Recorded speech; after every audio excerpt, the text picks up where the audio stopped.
I mean, it's going to be so weird to watch the U.S. Open. They may have to do a mic type environment, or interview people like this somehow. I don't know. They'll probably have like a mic on the court, so everyone realizes that whoever wins the match just pick it up and start talking to the camera when notified or something. It's gonna be ridiculous. Or like what they're doing in the south of France, right? Like they're having all those interviews. Like, well, the players and the coaches can communicate back and forth if they want to, but I don't know. It'll be interesting. Yeah. I don't know when they're gonna. Well, there's actually some footage that I saw about sort of like what are the differences at the U.S. Open this year compared to like the previous years. Yeah. But I haven't really dug into it much. Yeah. Yeah. Cool. Well, happy Canada Day to you. Yeah. Thank you. Nothing else. How long have you been in Canada now? Since 2001. So full 19 years. Nice. 19 years? Full 19 years. Yeah. When did you, what month did you arrive? We came in February 2001, February 27. Oh. Yeah. My parents and I was 16, just straight to Vancouver. Straight to Vancouver. Yeah. We were. Why did you choose Vancouver?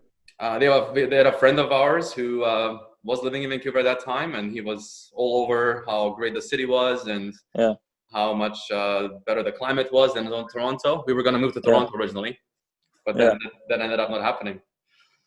Yeah, smart choice. Yeah, no. All the suburbs in Toronto are like in the Burlington, Niagara Falls, Etobicoke, Oakville, just west of the city. Yeah.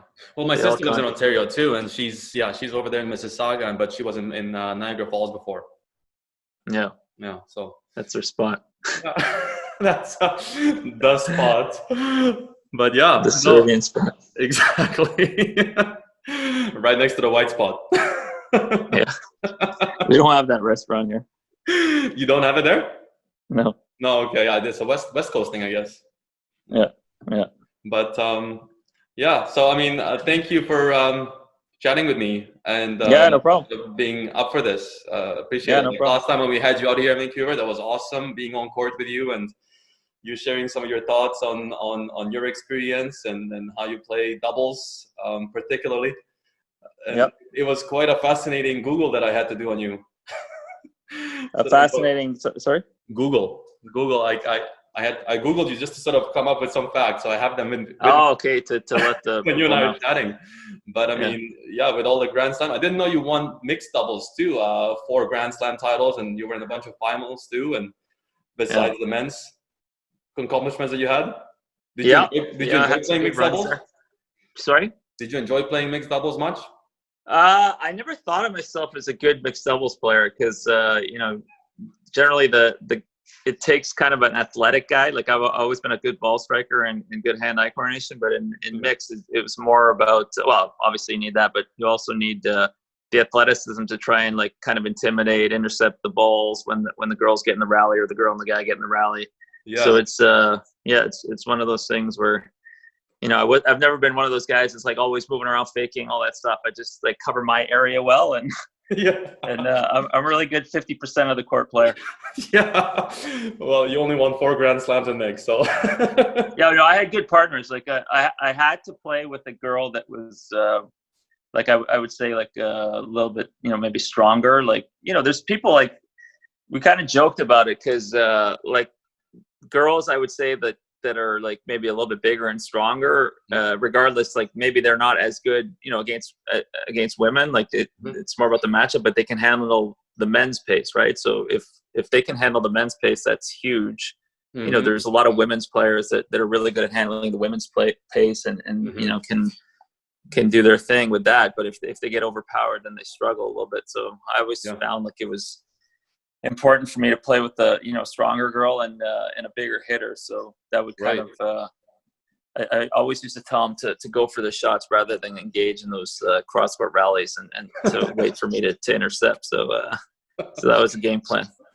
Right. Well, and I mean, was there a lot of changing strategy as far as doubles versus mixed doubles? And you mentioned something now a little bit sort of, but for you having a girl and a guy on the other end of the net, and when you would do usually something when a men's game, would that be a lot different if it was a mixed game and you did have a woman and a man on the other side? Would it change drastically? I mean, how you're approaching it? I mean, yeah, I mean, obviously, you don't want to, I don't want to say anything inappropriate here, but obviously there are moments in a match where the women are a little bit weaker, and so you try and target that, and especially when they're at the net. And but I did notice, like, over the years that the women, that their level did improve, quite a bit. That they just seemed much more fearless at the net than they ever were, and it felt like a change of attitude.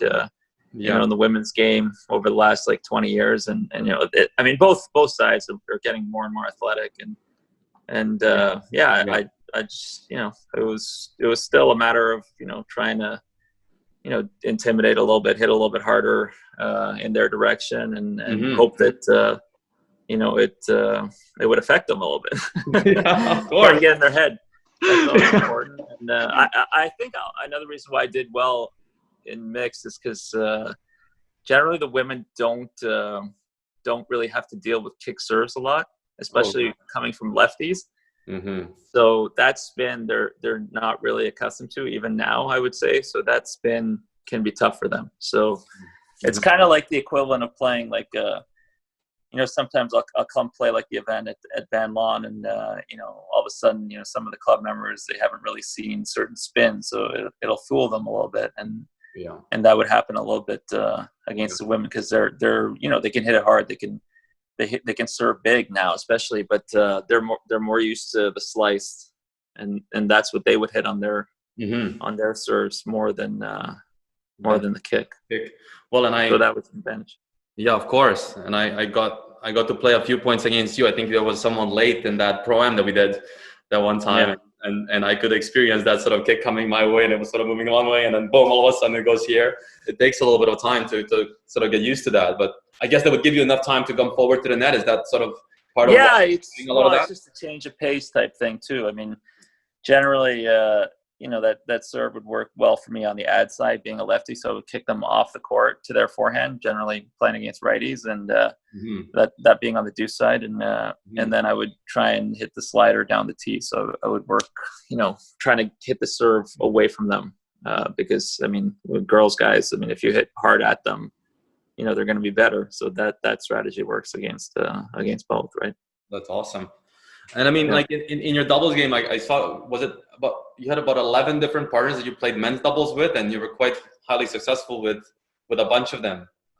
Is that like what made you? 11 seems like a really small amount. I think it was way more than that, especially at the end. It was like 11. It was, if I played 11 tournaments, I had 11 partners in my last tour, because it was hard to find partners. But I had more than that, but I had.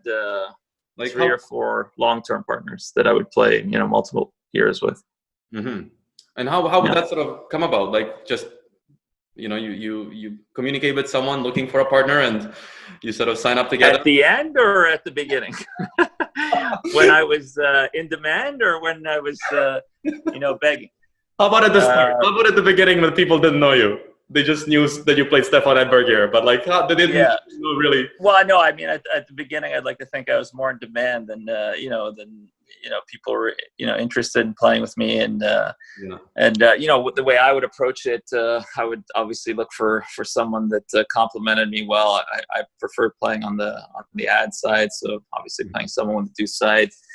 I always thought the righty lefty combination was good, and to have.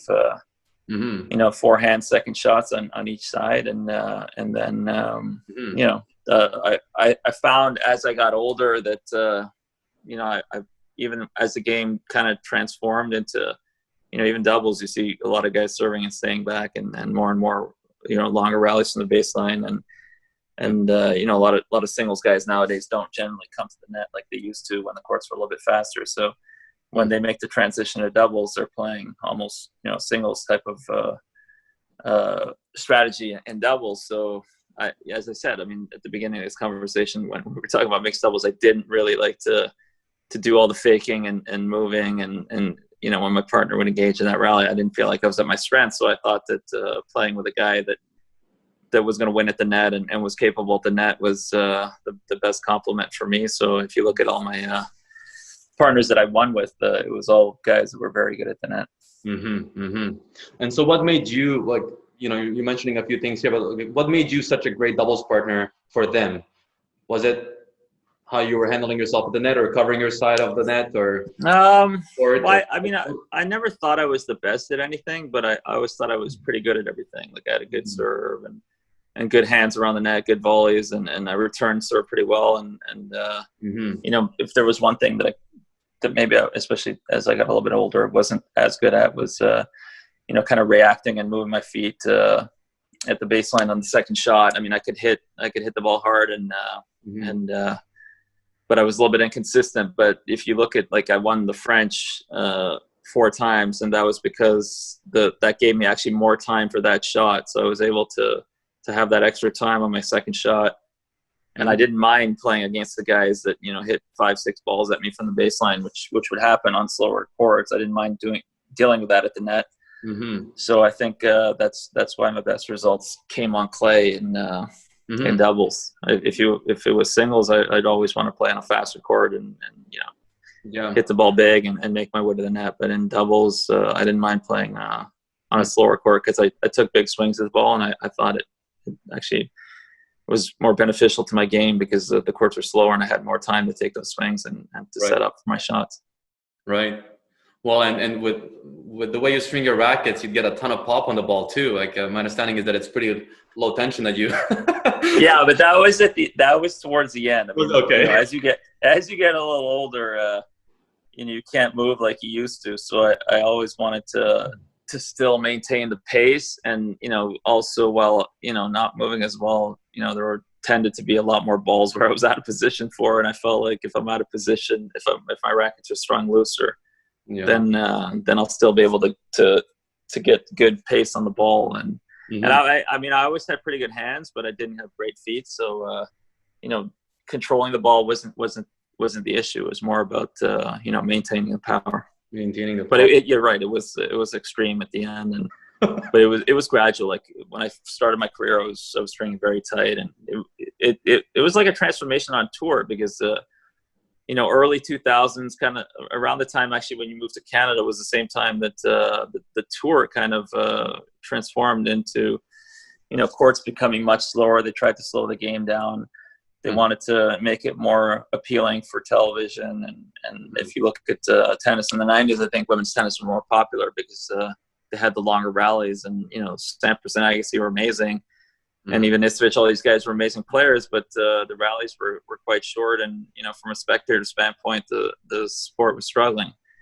So all of a sudden, early 2000s, I compare it best to Wimbledon 2001. I played singles still, and I made it. I qualified, and I made the second round, and I was playing well, and I felt really comfortable on the courts. And then the next year, I came back, and that final was Ivanisevic Rafter, typical grass court final. And then I came back the next year, and I thought I was in a different venue. The ball was just sitting there, and all of a sudden that slide off the hit a wide serve on the outside for a right, it would be the wide serve on the deuce side, the ball would break, and that wasn't happening as much anymore. The ball was bouncing a little bit higher. It seemed like the blades of grass were a little bit longer, and everything, you just had more time. And I remember I actually played qualifying that year, and I wasn't really playing singles anymore, and I made it to the last round of qualifying, but I didn't feel that comfortable playing. And I remember playing this guy from Korea, and I didn't know much about him. He ended up being a good player. His name was Hung Tuck Lee. I don't know if you remember that player.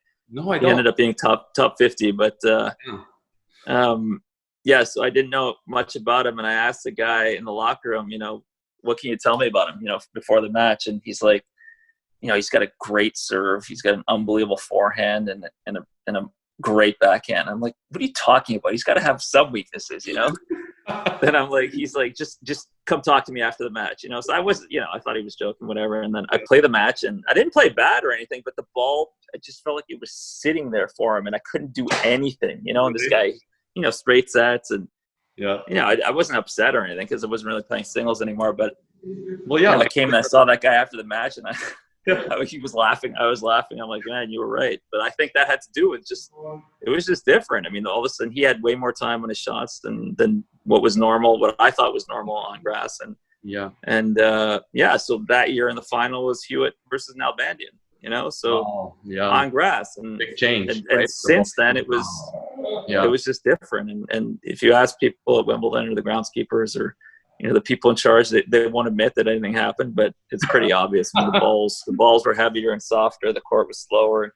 Well, yeah. And that became pretty much the pattern you would see on tour as far as slowing down the game. And you can see it now. I mean, guys, all of a sudden they moved 3-4 feet further behind the baseline when they were rallying, and no one's really coming to the net anymore unless you know, the opportunity presents itself. I mean, I felt like in the 90s people were looking to come to the net and finish at the net. Now guys are just coming there if they really have to, kind of thing. And that's why the game has changed so much, and, you know, for the better for fans. From fans' perspective, I think you're at a point where you know, it's tennis has never been so popular. So obviously there was definitely some good changes. Yeah, well, and I mean, like the return of serve is getting back into play so much more than in the past, and I think that, you know, part of that is the equipment, but also the ball being slowing down a little bit. And, you know, it sounds like that was consciously. Yeah, I think it's a combination. Yeah, for sure. I mean, definitely the ball slowing down, the strings. You know, these poly strings that you know, and what's the name? I'm out of the game now. What's the Luxilon, the most popular string? Right. And you know, you're able to put a little more spin on the ball and control it at the same time. And and so now, you know, guys usually have a mix of that and gut, and so they have the feel and the power from the gut and the control and the spin from the Lux, and that's a very common way of stringing your rackets. And yeah, so just a lot of power and a lot of control, which and a lot of spin, which is definitely a little bit different. And then you combine that, like you said, with slower courts, heavier balls, and it's not to the advantage of the attacking player anymore. You know, it was I felt like in the 90s, you know, it was more traditional what I grew up playing with, you know, finishing at the net, trying to get to the net, and and that kind of stuff. And then now it's you know, who's faster and who's physically more gifted, more fit, and willing to be more patient out there, and more about opening up the court rather than hitting through your opponent, for sure. Right. And like, was that your game style in singles when you played? Were you rushing the net quite a lot? Yeah, I mean, I stamina wise and you know, footwork wise, that wasn't my strength, and my strength was like hands around the net and you know, hitting ball hard and you know, more of a ball striking thing. It wasn't you know, I wasn't gonna outlast my opponent or or you know, out rally him or you know, be out there longer than willing to be out there longer than him. That wasn't what was on my mind.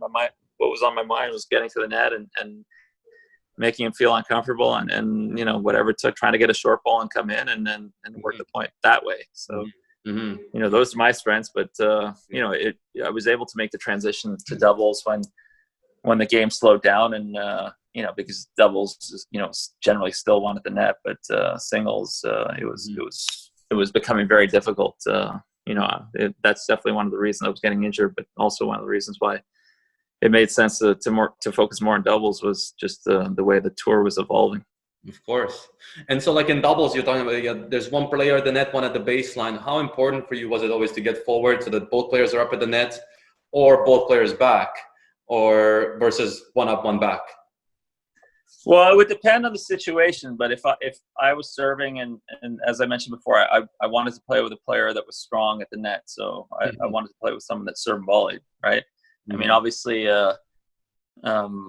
if our opponents were serving and staying back, and my partner, you know, he generally had the mindset that if he got a short ball, he was going to come in. He would come in off the second serve, kind of thing, and that was our game plan. I mean, if we engaged into long rallies, you know, it was probably to our detriment. But I think, you know, we had the mindset that if we are in a rally, that we're trying to create a situation rather than wait for things to happen. We're trying to dictate, you know, and set each other up through hitting the ball hard, or, you know, obviously not going crazy. If you don't have a shot, you don't go for it, but you have to be mentally disciplined. But it's the kind of thing, like, you know, if you have time and you're set up, then you got to go for your shot. I mean, that's how we're gonna win. We're not gonna try and out rally our opponent or you know, try and get a better crossword than our opponent in that situation. So it was always about setting each other up and trying to come in and take the net away from our opponents. Right. Oh, that's awesome. And when you get forward to the net there, a lot of people struggle with, whether they should be covering the sidelines or whether they should be covering the middle more, or, too much effort, focus and effort on one side or the other. How would you determine who's covering the middle versus when are you covering the sidelines more so?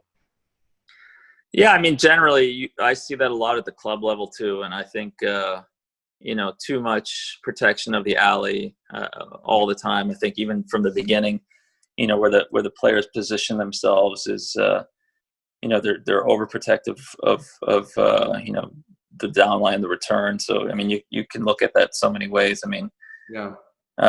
You want to have your opponent seeing you as they're hitting the ball, and if you're covering the alley, they're going to feel like they have a huge gap, huge space to hit the ball by you, right? But if you're more in the middle of the box and you're a little bit more active and have that mentality, then that's going to distract them a little bit more. And then from a returner standpoint or a baseliner standpoint in that situation, then if that's the case, then you have to also make the commitment to hit some more down line shots, right? So it's that game, that you're playing with your opponent where you want him to know that you're willing to move and when you're at the net and willing to be aggressive, and he wants you to know that he's willing to go down line, right? And have that option. So it's if you're not in that game with your opponent, at any level, then you're probably doing something wrong, right? If you're watching your partner and your opponent get into long rallies and you feel like you're really far away from the ball, then you're not really engaged, right? So it's it's positioning, and I would if you're not getting burned up the line a couple times during a match, then you're not doing your job in that. So you're always trying to distract and make moves, and sometimes you call the moves with your partner. Obviously at the club level, people get a little bit older and they can't cover the court as well, but it's still, I mean, if you're in good shape, you can call, coach, I'm going to move on the first shot, I'm going to move off the second shot. That's something that you do with signals. But yeah, like I said, it's very key that when I've gone to clubs and done clinics, that's one thing I really stress is positioning. So knowing where to start before the point starts, and also once the point starts, how to move at the net. The first step always has to be forward and then across, rather than just darting across, because generally if you just go across, you're too far from the net, and you're going to be in a vulnerable situation if the volley's not in an easy position. Whereas if you're closer to the net, then you have many more options. So so a lot of moving back and forth. If the ball gets by you at the net, you're kind of moving back just in case your opponent poaches on your partner's shot. Right. And then if your partner's shot gets past, so it's kind of out of the peripheral of your eye, so you're seeing your opponent, and if the ball gets past him, then you're moving forward again to put pressure on your opponent's next shot, right, from the baseline. So it's knowing how to move and knowing how to position yourself, those things, and it's the same thing at the highest levels. You want to take a few chances. You want to make your opponent as uncomfortable as possible. Right. Yeah, and we do a lot of teaching on that one, sort of like moving forward when that ball is at the baseline or on the other side, and then pulling back a little bit when that ball is back to your baseliner. Yeah. Just, for people to understand that and sort of get into that mode of I'm at the net, but I'm not just standing around. I'm having to be active because I play an active role in potentially causing a mistake or an error on the other end. Yeah, it's so important too, and to also the movement has to be efficient. It can't, like, you get people that get overexcited and then they start kind of moving all over the place, and then they're a little bit inefficient, and then they're moving somewhere before their opponents even hit the shot, so they're taking themselves out of the play. It has to be an efficient type movement too, where you're definitely moving forward and on your toes as your opponent's hitting. Yeah. And then you're actually more maybe even on your heels as your partner's hitting, and then ready to move forward again as the ball gets past your opponent's net player when the baseline player is about to hit. So you're ready to pounce, kind of thing. So it's it has to be efficient, and you see too much movement where the player's first step is to the side. They want to be aggressive, but they move straight away into the court, sideways, and then they're too far from the net. You can't cut off the angle. if you're too far from the net, right? You can't create an opportunity to finish the volley if you're too far from the net. Yeah. And also knowing how to move with the serve too. When your partner's serving and you're at the net, you're in the right position. You're kind of in the middle of the box, and then you're following the serve. So if your partner serves wide, you're following it generally in that direction. He serves body, same thing, and tee, same thing. And you have to make sure that as you move, when your opponent's hitting, that your shoulders are square, right? So then you're able to react both ways, because you're covering. If your partner serves wide on the deuce side and you're moving towards that spot, which is the proper movement, you're still, obviously you're protecting the alley a little bit, because that alley's been opened up through the serve. Yeah. But you're also covering the middle a little bit, because that's your responsibility. Generally, if your partner is serving and volleying and he's coming in after he's hit a serve to your opponent, then he shouldn't be hitting backhand volleys. If he's a righty coming in on the deuce side after hitting a serve, he shouldn't be hitting a backhand volley, unless it's an extremely wide serve and it just happens, that the partner, the opponent hits a great return, it hits it really hard, and he just couldn't react, kind of thing. So generally the middle ball has to be, it depends on the situation, but off the serve, it has to be, the net player's ball. And opposite on the ad side, if a righty's serving on the ad side and he's coming in, he should be ready to hit a backhand volley, not a forehand volley. The forehand volley should be the net player's. The net player. Yeah. Yeah. But once they get to the established position at the net, then it kind of reverses. Then the cross-court ball, becomes more responsible for the guys in the cross-court position. So if you're playing on the deuce side and you've established two players at the net and the ball's in the middle, generally the one who had served and come in, like on the right side of the court, is hitting a backhand volley in the middle. He, being a righty, that middle ball should be his, but not on the serve. So that's the responsibility of the net player. Once the serve is hit, he should the first return. Yeah, the server shouldn't come in on the deuce side hitting a backhand volley or a forehand volley on the ad side.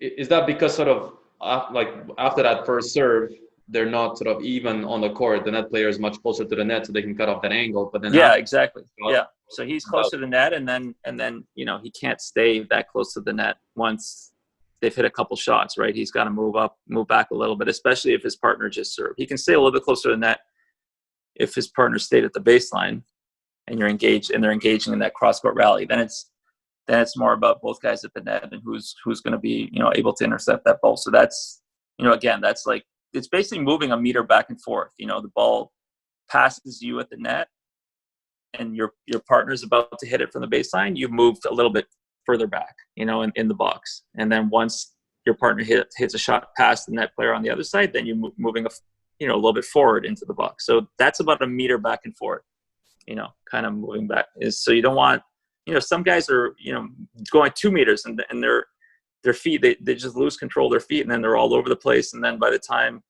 something happens, they've kind of taken themselves out of the play. You want to be efficient with your movement and keep it simple, right? Yeah. That's a really good point. As far as lobbing goes, like once you're both up at the net there, and let's say you're on the outside of the net and your partner's on the deuce side, ball gets lobbed, who would go for that first? Is there sort of a rule of thumb, or how would you communicate that? It's kind of dependent on the situation. It depends also, righty lefty type thing.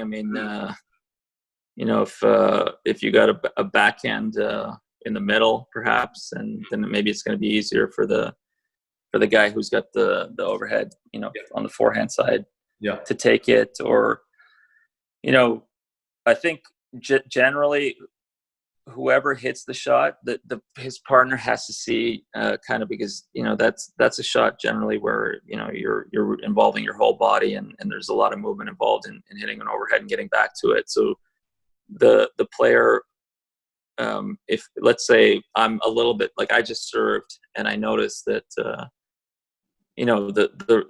the opponent hit a lob off the return, generally down line over my partner's head. So he has to realize that now I'm coming over to his side to hit the overhead, that he has to sense, he has to cross. So he has to sense which way my body's going and make life easy for me after I've hit the shot. So if he senses that my body's going towards his side of the court, then he has to cross, and then we're going to be in the right position, right? Then I'm on the left side of the court and he's on the right side of the court. It's the same thing kind of, if I hit a serve and my partner decides to be aggressive at the net with his movement and wants to intercept the return, if I sense that his body weight is really pulling him into the middle of the court, whereas it would be easier for him to just stay there and stay on, let's say I'm serving on the deuce side and my opponent made an aggressive move at the net and his body weight has pulled him to the middle of the court and it's still going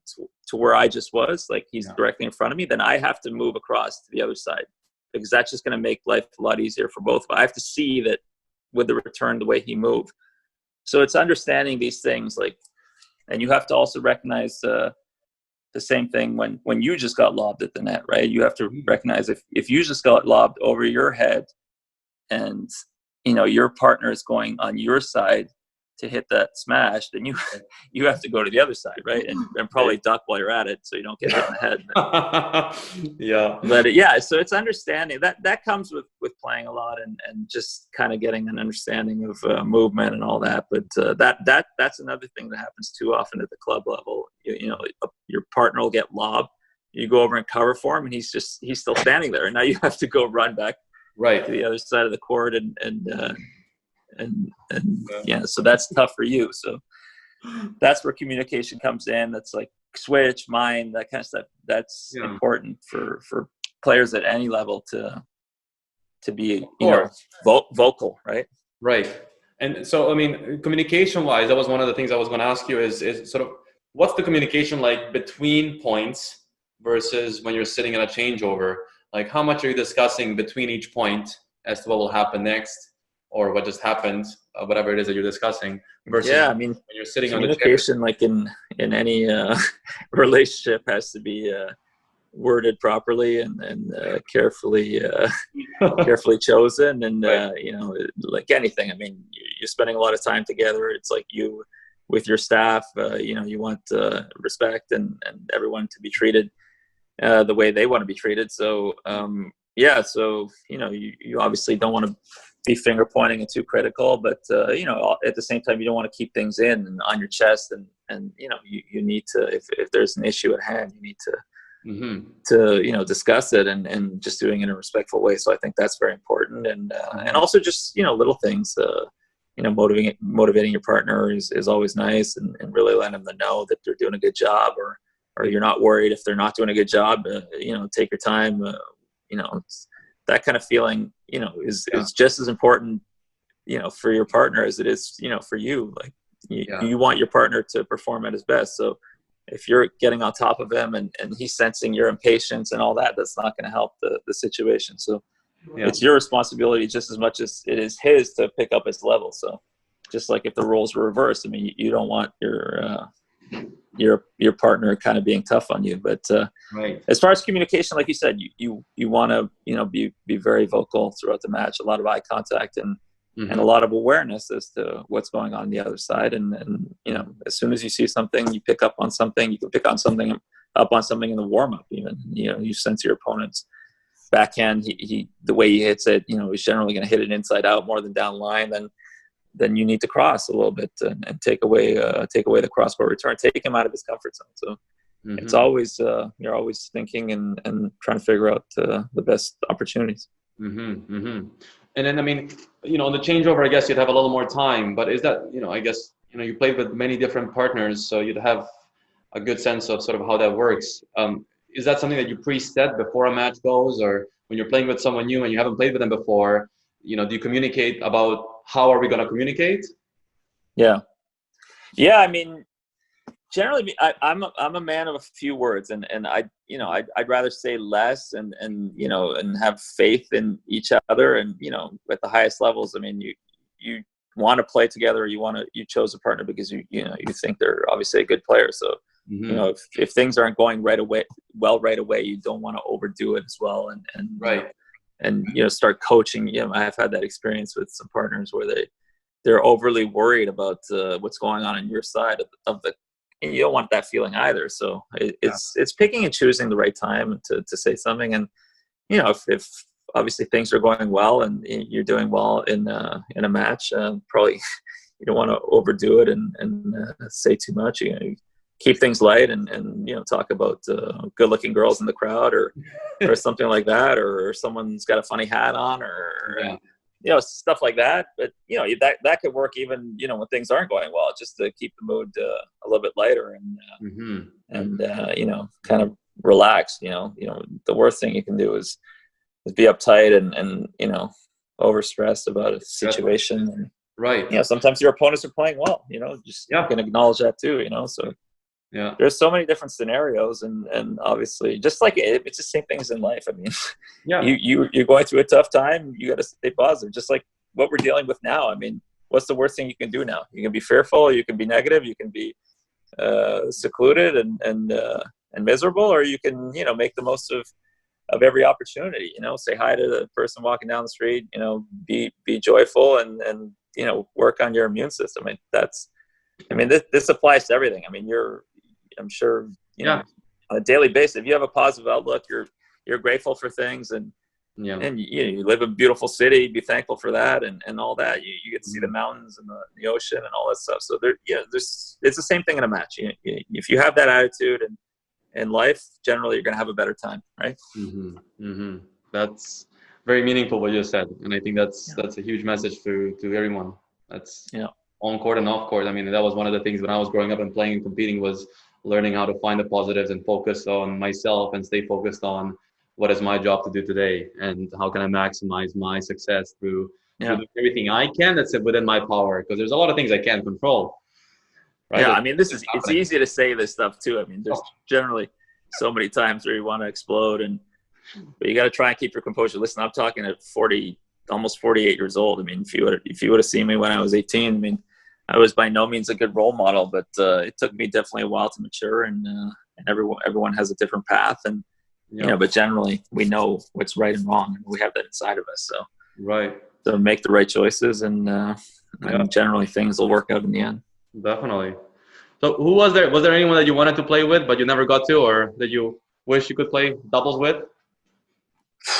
Well, that's a good question. I asked the guy who was most dominant when I was first on tour. The team that was most dominant was these two Aussies, Woodbridge and Woodford, and Woodbridge was a deuce court player, and Woodford retired in 2000, 2001 time, and so Knowles and I, who I played with for many years up until that point.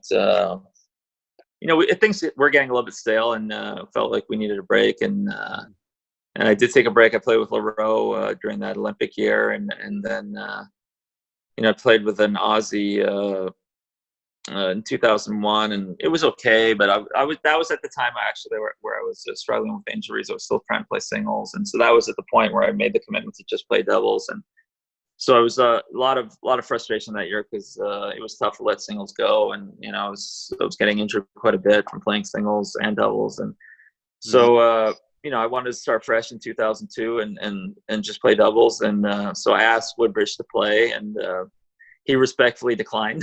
I thought I had a chance to play with him because we beat them in that gold medal match, and that was kind of.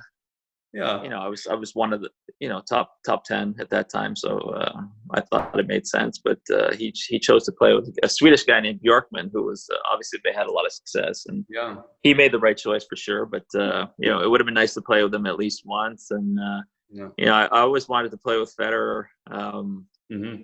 As I got older, I wanted to play with some of these guys that were at the top, and before I retired, I played with Federer in this exhibition league that they had in India. It was like world team tennis type equivalent that they had in December in India and actually Asia, I shouldn't say. It was run by an Indian company, but it was across Asia, and we had 4 teams, and there was a lot of stars playing. So I got to play with Federer a couple times there, and but on tour I asked him to play what I thought was one of my last Rogers Cups. I thought it was my last Rogers Cup, but he was I guess he wasn't that interested. I mean, he wasn't really playing doubles, so for him to play doubles when he's that's just he does it once in a while. But for him to spend that extra time on the court, and he was getting older too, didn't really make sense. At least that's what I tell myself. He probably just didn't want to play with me. But I asked Nadal to play at Indian Wells. He won Indian Wells doubles a few times. I asked him to play, but he was already set up, so. That didn't work out. I did play with Andy Murray in Washington in 2015. That was fun. Unfortunately, we lost. We were playing unbelievable. We were killing a very good team, and then they just turned it around. And he was kind of shell shocked. I think just because this one guy on the other team was a very talented junior in singles. His name was Florin Mergeia, and he was like he won Junior Wimbledon, and I think he beat Burdage, Thomas Burdage, 0-0 at some point in juniors. This guy was so talented. He was supposed to be like the next superstar, but he made some bad decisions. He got injured a little bit, and so he just started playing doubles. But he's such a talented player, and so it was funny because he's one of those guys who likes to serve and stay back, and so him and Murray would engage in these rallies, and we started. We won the first set 6-1 easy, and we were up. We had 4 break points early in the second to go up a set and a break, and we didn't get it, and the match kind of turned there. And so then this guy actually caught fire, and this guy who ended up being the best player on the court. So they would get in these rallies, and this guy was beating Murray in rallies from the baseline. I could tell Andy was just getting so mad, and I don't want to be out here playing double. I could see that him saying under his breath, like, "What am I doing out here playing double?" That kind of stuff. But it was fun being on the court with him, and I'm not sure if I played with them. I should have asked Djokovic to play, just being Serbian. Yeah. One time, but that never happened. But I'm sure there's some other guys that I got to play with. I just can't remember right now. But it was. That's something maybe I regret a little bit, not playing with more of the big singles players when the opportunity arose. But it was fun playing against them. I got to play a lot against singles, doubles, a lot against a lot of good players. So. Yeah, of course. A lot of good memories. Well, of course. I mean, it's an unbelievable career overall that you've had in singles and in doubles, really. I mean, obviously, you're known so much for the doubles part, but, you've got, was it 58, 59 in the world in singles as well? And, I mean, obviously. Yeah, I had a decent run. And, That's huge. And, I mean, I watched you a few times here in Vancouver when we played Davis Cup here and when the whole team was up. It was it Spain, France, and Italy, I guess, actually. Yeah. Were you there for all 3?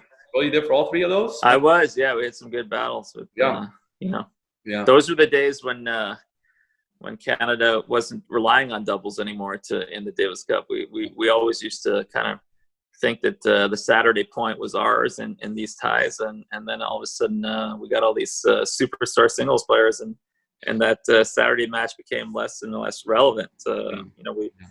We lost a couple of those doubles matches in Vancouver that you came to, but we still won the tie, which was just amazing how far we've come in the sport over the last 10 years. Yeah. Well, and I mean, with Tennis Canada, do you see yourself getting involved more with coaching or any sort of mentoring or with Davis Cup at all?